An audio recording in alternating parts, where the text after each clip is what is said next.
Hello everyone. ఈరోజు జరిగిన TET exam morning షిఫ్ట్లో అభ్యర్థులు చెప్పిన దాని ప్రకారం చూసుకుంటే ఇలాంటి క్వశ్చన్స్ వచ్చాయండి. తెలుగులో కేసరి నానర్తాలు అడిగారు. దానికి సమాధానం సింహం గుర్రం శ్రేష్ఠుడు. ఇది 9th class and 7th class నుండి అడిగారు.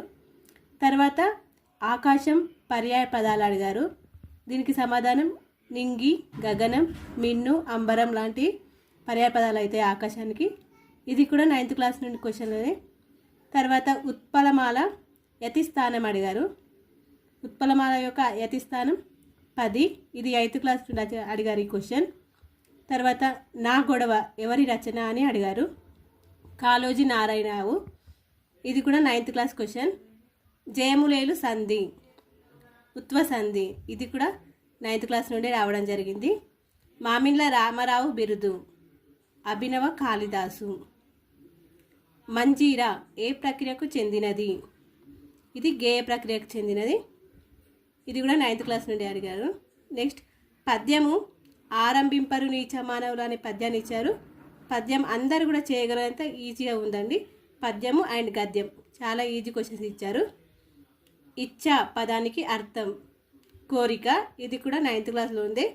ఎక్కువ క్వశ్చన్స్ 9th క్లాస్ నుండి వచ్చాయి మీరు చూసుకుంటే. అండ్ డైరెక్ట్ క్వశ్చన్స్ ఎక్కువ ఉన్నాయి తెలుగులో. హంస పదానికి వికృతి అంచ. ఇది కూడా 9th క్లాస్ నుండే.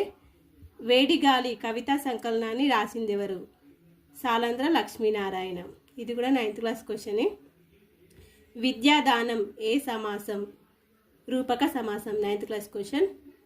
విమానాశ్రయం విడదీసి రాయండి. విమాన ప్లస్ ఆశ్రయం. 9th class question. స్వర్ణ కమలాలు ఎవరి రచన? ఇల్లందుల సరస్వతీదేవి. ఇదిగో 9th క్లాస్. అక్షతలు ఉత్పత్తి అర్థం క్షతం లేనివి నాశనం లేనివి అని అర్థం.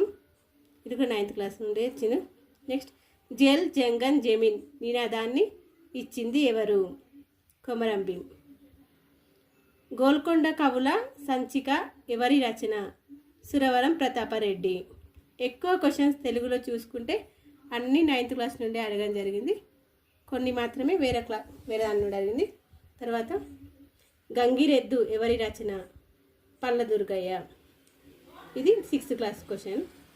నెక్స్ట్ పెద్ద కుటుంబం సమాస పదానికి విగ్రహ వాక్యం అడిగారు. పెద్దదైన కుటుంబం.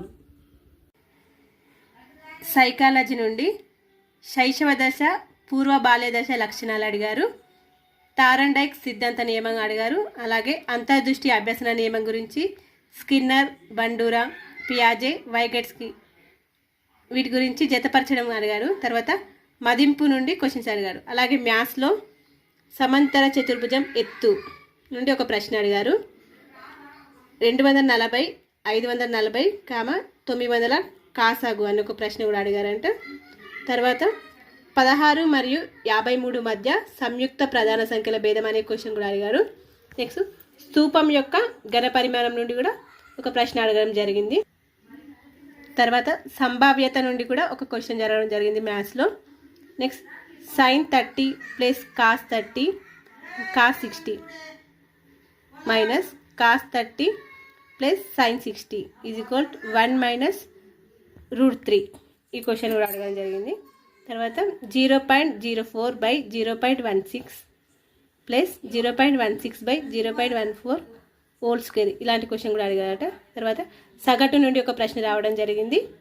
ఆ ప్రశ్న ఏదంటే రఘు రాజు రాముల సగటు మార్కులు 75 మరియు రాజు రము రావిల సగటు మార్కులు 77 అయినా రవి మార్కులు 76 అయినా రఘు మార్కులు ఎన్ని అనే ప్రశ్న కూడా అడగడం జరిగింది.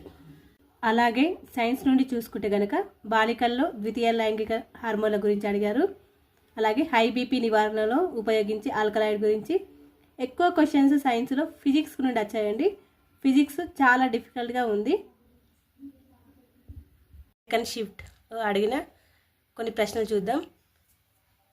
నెక్స్ట్ ఎగ్జామ్లలో ఇవే ప్రశ్నలు రాకపోయి ఉండొచ్చు, కానీ ఈ టాపిక్కి సంబంధించిన క్వశ్చన్స్ మళ్ళీ రిపీట్ అవుతాయి. ఇలాంటి టాపిక్స్ చదవండి మళ్ళీ. First Telugu content. మత్తేబం గణాలు అడిగారు.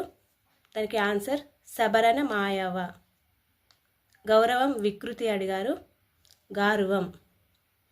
ఆంధ్ర మహాభారతాన్ని రచించినది పోతన. ద్విగు సమాసానికి సంబంధించిన ప్రశ్న కూడా అడిగారు. రెండు రాష్ట్రాలు అనేది ద్విగు సమాసం అడిగారు. రెండు అనే రాష్ట్రాలు, ఇక రెండు వచ్చింది కాబట్టి ద్విగు సమాసం. నెక్స్ట్ నృపాలుడు ఉత్పత్త్యర్థం కూడా అడిగారు. నరులను పాలించేవాడు అనే అర్థం అంటే రాజు. అర్థం నానార్థాలు అడిగాను. అర్థం అనే పదానికి నానార్థాలు శబ్దార్థం, కారణం, ధనం. గీతాంజలి రచయిత రవీంద్రనాథ్ ఠాగూర్. కాశీఖండం రచన ఎవరిది? శ్రీనాథుడు. అజి అనే పదానికి అర్థం యుద్ధం. కథలంటే ఏ సంధి? కథలు ప్లస్ అంటే ఉత్వ సంధి. మార్నింగ్ సెక్షన్లో కూడా ఉత్వ సంధికి సంబంధించిన ప్రశ్నే అడిగారు. అలాగే మత్తెబంకి సంబంధించిన యతిస్థానం అడిగారు మార్నింగ్ షిఫ్ట్లో. నెల్లూరు కేశవస్వామి దేనిలో ప్రసిద్ధి? ఈయన ఒక కథ రచయిత. సైకాలజీలో ఈ టాపిక్ సంబంధించిన ప్రశ్న అడిగారని అభ్యర్థులు చెప్తున్నారు. పియాజే సంగమనాత్మక సిద్ధాంతం నుండి శాంశీకరణం అనుగుణ్యతకు సంబంధించిన ప్రశ్న అడిగారట. నెక్స్ట్ వికాస దశల నుండి ఒక ప్రశ్న రావడం జరిగింది. తారండైక్, బ్రూనర్, స్కీనర్, కోల్బర్గ్ సిద్ధాంతాల నుండి అప్లికేషన్స్ క్వశ్చన్స్ రావడం జరిగింది. నెక్స్ట్ ఆర్టీ 2029 నుండి కూడా ఒక క్వశ్చన్ రావడం జరిగింది. బడి మధ్యలో ఆపేసిన వాళ్ళని టీసీ లేకుండా కూడా జేఎన్ఏ చేసుకోవడం గురించి ఒక క్వశ్చన్ అడిగారంట. నెక్స్ట్ ఎన్సీఎఫ్ 2025 గురించి కూడా ఒక క్వశ్చన్ అడగడం జరిగింది. త్రిభాష సూత్రానికి సంబంధించిన ఒక ప్రశ్న. పెరుగుదల వికాసం నుండి ఉత్తర బాలకు సంబంధించిన ప్రశ్న అడగడం జరిగింది. నెక్స్ట్ ఎన్ఈపి 2020కి సంబంధించిన ప్రశ్న. సిసిఈ నుండి కూడా ఒక ప్రశ్న రావడం జరిగింది. నాయకత్వ రకాలు, అభ్యాసనం, పిల్లల పెంపకం అలవాట్లు. మీరు ఈ టాపిక్స్ చూసుకుంటే సరిపోతుంది. అంటే క్వశ్చన్స్ ఏం రాకపోయిండొచ్చు, కానీ ఇదే టాపిక్ల నుండి క్వశ్చన్స్ రిపీట్ అవ్వడం జరుగుతుంది, అది గమనించగలరు. ఇంగ్లీష్కు సంబంధించి మెయింటెనెన్స్ అనే పదానికి కరెక్ట్ స్పెల్లింగ్ అడిగారంట. నెక్స్ట్ అవేక్ అనే పదానికి అంటోనియం అడిగారు. క్వశ్చన్ ట్యాగ్, అలాగే యాక్టివ్ వాయిస్, పాసివ్ వాయిస్, అలాగే ఇంగ్లీష్లో ఉన్న అన్ని టాపిక్స్ క్యాజువల్గా అడిగేశారు. నెక్స్ట్ సైన్స్కి సంబంధించి డాలి గొర్రె గురించి ఒక ప్రశ్న రావడం జరిగిందంట. లూయి ప్యాక్చర్, ఎల్లప్రాడు సుబ్బారావు ఇలా శాస్త్రవేత్తలు ఇచ్చి వాటిని జతపరచడం గురించి అడిగిందట. అయస్కాంత బలరేఖల గురించి, స్టీడన్ స్వాన్ సిద్ధాంతం గురించి. ఇక్కడ సైన్స్లో బయాలజీలో తక్కువ క్వశ్చన్స్ ఇచ్చి ఫిజిక్స్లో ఎక్కువ క్వశ్చన్స్ ఇవ్వడం జరుగుతుంది. కాబట్టి బయోసైన్స్ వాళ్ళకు కొంచెం కష్టంగా ఉంటుంది. నెక్స్ట్ మ్యాథ్స్కి సంబంధించిన ప్రశ్నలు ఇంకో వీడియోలో ఎక్స్ప్లెయిన్ చేశాను, ఆ వీడియో కూడా చూసేయండి. Thank you for watching.